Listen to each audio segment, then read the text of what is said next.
मैदान है, इसी की मलकियत है। अगर इसमें से थोड़ी जगह भी ये बेच डाले तो कई लाख रुपए तुम्हारे दोस्त को बआसानी मिल जाएंगे, और ऐसा तभी होगा जब मैं इस जगह से उन शैतानी चीजों को भगा दूंगा। अब आप लोग सोच कर मुझे बता देना।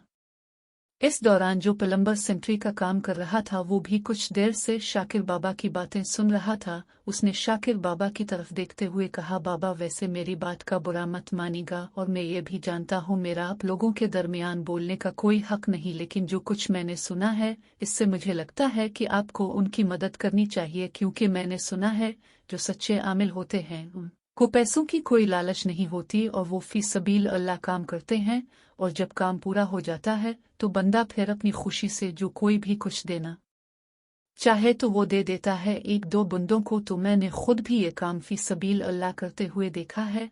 अब से गुजारिश है कि आप भी उनका ख्याल करें। प्लम्बर की ये बात सुनते ही शाकिर आग बगूला होकर बोला, अच्छा तो फिर ताव ही उनका काम कर दे। जाकर अपने प्ले से एक सफेद जवान बकरा लेकर आ, और साथ में एक छटांग जाफरान लेकर आ। इसके बाद मैं तुझे बताता हूँ और क्या किया चाहिए, और जब सारी चीजें तेरे पास आ जाएं तो मैं तुझे फ्री में अमल बता दूंगा, वो तो कर लेना। बात करता है फ्री कर दो, पता नहीं कहाँ कहाँ से आ जाते हैं। ये कहने के बाद शाकिर ने अपना मुंहना में हिलाया और गुस्से से रफीक के घर से जाने लगा तो रफीक ने शाकिर का हाथ पकड़कर उसे रोकते हुए कहा, रुकी रुकी बाबा, उसकी तरफ से मैं अब से मुआफ़ी चाहता हूँ। ये बच्चा है, इसे कुछ पता नहीं है, आप खुदारा इसे माफ़ कर दें। ये कहने के बाद रफीक ने प्लम्बर से कहा, अरे तुम क्यों हमारे काम में टांग उड़ा रहे हो, जाओ तुम सेंट्री का काम मुकम्मल करो जो तुम यहाँ करने आए हो। ये सुनते ही प्लम्बर ने शाकिर की तरफ मायूसी भरे अंदाज में देखते हुए ना में सर हिलाया और वापस अपने काम में मसरूफ हो गया। तहरीर दीमी वुल्फ। इतने में रफीक ने शाकिर से दोबारा मुआफ़ी मांगते हुए कहा, बाबा मैं आपको 70,011 रुपए दे दूंगा, लेकिन यह जगह में जिसको भी बेचूंगा वो यहाँ लगे उन पुराने दरख्तों को काट डालेगा, और अगर ऐसा हुआ तो कहीं कोई मुसीबत ना आ जाए, क्योंकि मेरे वालिद मरहूम ने मरते वक्त मुझे नसीहत की थी कि चाहे कुछ भी हो जाए इन दरख्तों को मत काटना। ऐसा उन्होंने क्यों कहा था मैं नहीं जानता, पर मुझे इन दरख्तों के कटने से डर लगता है। यह सुनकर शाकिर जोर जोर से हंसने लगा और फिर रफीक की तरफ देखते हुए बोला, बस इतनी सी बात। अगर ऐसा है तो मैं अमल करने के बाद अपने हाथों से इन दरख्तों को काट दूंगा और कोई मुसीबत भी नहीं आएगी।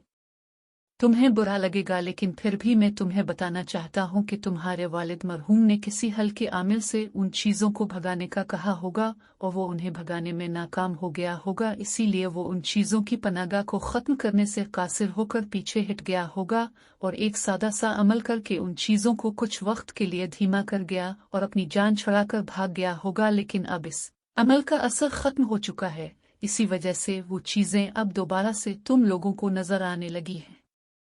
लेकिन मैं ऐसा नहीं हूं, मैं उन चीज़ों को और उनकी पनाहगाह को तुम्हारे सामने नीस्तो नाबूद कर दूंगा, क्योंकि मैं जब भी कोई काम करता हूं तो मुकम्मल करता हूं।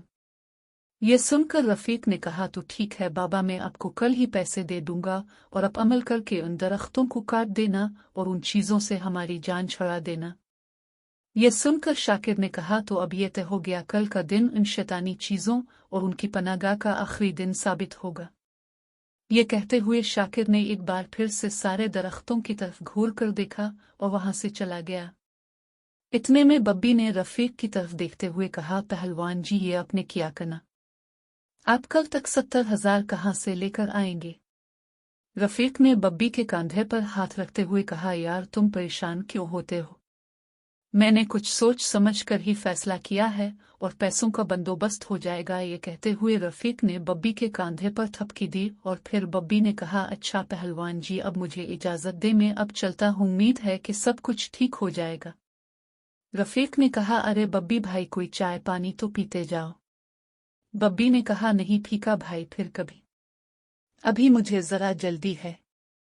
ये कहते हुए बब्बी चला गया और रफीक प्लम्बर के पास जाकर खड़ा हो गया तो प्लम्बर ने रफीक की तरफ देखते हुए कहा, पहलवान जी गुस्ताखी माफ, लेकिन मुझे लगता है ये बाबा आपको ठगने के लिए आया था, क्योंकि मैंने अपनी आंखों से देखा है जो सही पीर और आमिल होते हैं वो किसी से पैसों की कोई डिमांड नहीं करते और उनके अमल में असर भी होता है, लेकिन ये तो कोई ज्यादा ही लालची आमिल लगता है और ऐसे लोगों के अमल में भी कोई असर भी नहीं होता। प्लम्बर की ये बात सुनते ही रफीक ने कहा, अरे तुम फिर शुरू हो गए, देखो तुम अभी नादान हो इसलिए तुम्हें कुछ पता नहीं है, ऐसे कामों में कुछ पैसे तो लगते ही हैं, तो अगर शाकिर बाबा कह रहा है तो जाहिर सी बात है कि इसे पैसे अमल करने के लिए चाहिए और उसके अमल में इस्तेमाल होने वाली चीजें पैसों से ही मिलेगी ना, तो इसमें बुरा क्या है। ये सुनकर प्लम्बर ने नामे सर हिलाते हुए कहा, कैसा अमल, सब पैसे झाड़ने के तरीके हैं, मेरे बस में होता तो उसे 70,000 किया, ऊपर वाले 11 रुपए भी नहीं देता। ये कहते हुए प्लम्बर मुस्कुराने लगा। तो रफीक ने कहा, अरे तुम क्यों फजूल बहस में अपना दिमाग उलझा रहे हो, बेहतर होगा कि तुम यही दिमाग अपने काम में लगाओ और इसे जल्दी खत्म करो, अभी काफी काम बाकी है, थोड़ा जल्दी हाथ चलाओ वरना इसी काम में ही रात हो जाएगी और मुझे तुम्हारे लिए अलग से बल्ब लगाना पड़ेगा, इसीलिए कोशिश करो कि दिन की रोशनी में ही उसे मुकम्मल कर लो। ये सुनकर प्लम्बर ने कहा, जी जी वही कर रहा हूँ पहलवान जी, आप टेंशन ना लें, रात से पहले ही मुकम्मल हो जाएगा। ये कहने के बाद प्लम्बर अपने काम में मसरूफ हो गया और रफीक अपने कमरे में जाकर कुछ देर आराम करने लगा और मुमताज बीबी को आमिल के साथ हुई बातचीत बारे में बताने लगा, जिसे सुनते ही मुमताज ने कहा, अजी इतने पैसे आप कहाँ से लाएंगे। रफीक ने मुस्कुराकर मुमताज की तरफ देखा और बोला, अरे तुम क्यों फिक्र करती हो, मैंने थोड़ा थोड़ा करके कुछ पैसे जमा किए हुए हैं, उन्हीं पैसों से दे दूंगा, उन्हीं पैसों से ही ये मोटर और पिलमुबरा वगैरह का काम करवा रहा हूँ। मुमताज बीबी ने कहा, तो क्या शाकिर बाबा सब ठीक तो कर देंगे ना। रफीक ने कहा, अरे हाँ हाँ, वो तो कह कर गए हैं कि वो खुद ही इन दरख्तों को काट देंगे, इसके बाद हम इन दरख्तों वाली जगह को बीच कर जो पैसे मिलेंगे इससे इसी घर को बेहतर ढंग से बनवा लेंगे। अभी रफीक ये बात कर ही रहा था कि सोनिया भी रफीक के पास आ गई और रफीक की तरफ देखते हुए बोली, अबू वो बाहर जो आदमी काम कर रहा है वो आपको आवाजें दे रहा है। ये सुनते ही रफीक ने कहा, अरे यार अब इसको क्या चाहिए, बहुत ही ढीला बंदा है। ये कहते हुए रफीक कमरे से बाहर गया तो प्लम्बर वही दरवाजे के पास खड़ा रफीक को आवाज दे रहा था। जब रफीक इसके पास पहुंचा तो प्लम्बर ने कहा, पहलवान जी इस गेट के पास एक लाउड स्पीकर भी लगा ले ताकि आपके कमरे तक आवाज चली जाए, मैं कब से आवाजें दे रहा हूँ। रफीक ने कहा, अरे मुझे तो कोई आवाज नहीं आई, सच पूछो तो इसीलिए इस घर का कुछ हिस्सा बेचना चाहता हूँ ताकि इस बड़े मैदान की जगह एक छोटा लेकिन अच्छा सा घर बन जाए। खैर छोड़ो, बताओ क्या हुआ।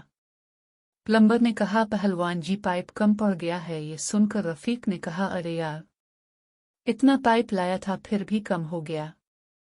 प्लम्बर ने कहा, पहलवान जी घर भी तो देखो ना, कमरे कहाँ हैं और नल कहाँ है, बाथरूम का काम तो मुकम्मल हो गया, अब सिर्फ आपके किचन तक पाइप लेकर जाना है, लेकिन पाइप कम पड़ गया, इसमें मेरी क्या गलती है।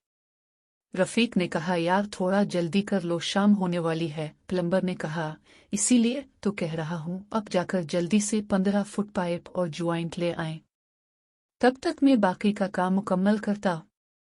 ये सुनकर रफीक ने हाँ में सर हिलाया और पाइप लेने चला गया और प्लम्बर मोटर को नलके के साथ अटैच करने में मसरूफ हो गया। दिन ढल चुका था और तकरीबन हो चुकी थी और अंधेरा छा रहा। प्लम्बर बाकी का काम मुकम्मल करके नलके के पास बैठकर रफीक का इंतजार कर रहा था कि अचानक दरख्तों के पत्तों में सरसराहट सी होने लगी, जिसे सुनते ही प्लम्बर ने चौंक कर दरख्तों की तरफ देखा तो उसे एक दरख्त की काफी सारी शाखें हिलती हुई नजर आएं।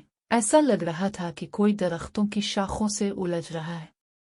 ये देखते हुए प्लम्बर आहिस्ता आहिस्ता से इस दरख्त की तरफ बढ़ने लगा और बाकी दरख्तों के पास से गुजरता हुआ इस दरख्त के पास पहुंच गया। अभी प्लम्बर ऊपर इस दरख्त की तरफ देख ही रहा था कि अचानक प्लम्बर के पीछे से एक धमक की आवाज सुनाई दी। इसी वक्त प्लम्बर ने चौंक कर अपने पीछे देखा तो वहां कोई नहीं था, जबकि हैरानी से इधर अलिफादेर देखने लगा कि अचानक फिर से प्लम्बर के बिल्कुल पीछे धमक की आवाज सुनाई दी। ऐसा लगा जैसे किसी ने ऊंची जगह से बिल्कुल प्लम्बर के पास छलांग लगाई है।